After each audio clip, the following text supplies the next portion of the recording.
to what he's willing. He willed that none should perish, but people are going to perish because that's the people's will on how we live and what we do and how we treat one another. And we think nothing twice of it. Even in the church, like, it's like my standards for the church is high. And I know the church shall prevail. It's just like a teacher. It's like teachers not supposed to do things. And I remember I was like, teachers don't supposed to curse, neither do grandmas and librarians. Like, they aren't supposed to do that, you know? But then you realize they're human beings. They're human beings. And if they don't have the heart of God, you cannot get upset and expect much out of the person that don't have the heart of God. Just because they grew up in church and they heard it all their life, but they didn't have an ear to hear. So they really refuse to hear the heart of God, refuse to take on Jesus Christ and receive Jesus.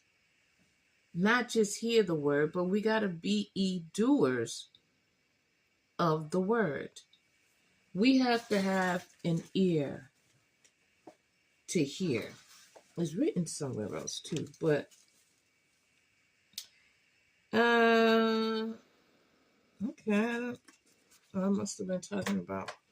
Okay, so we need to have. You came into my mind, Thessalonians. So this is what the word says. We're going into Revelation first, and this is what the words say. Throughout the Revelation 2 and 3, it says it. It says, verse 7 of Revelation 2, he or she that have an ear to hear, let him or her hear what the Spirit says unto the church. To him and her that overcome, will I. He's telling us his will. I will I. Give to eat the tree of life, which is in the midst of the garden, midst of the paradise of God. So those that don't have an ear, he's not going to give to eat the tree of life. Now, some of us will go on just living and don't have an ear to hear and then can't figure out why. So it says here, verse 11 of that same chapter 2, it says, he or she that have an ear to hear, let him and her hear what the Spirit says unto the churches. He or she that overcomes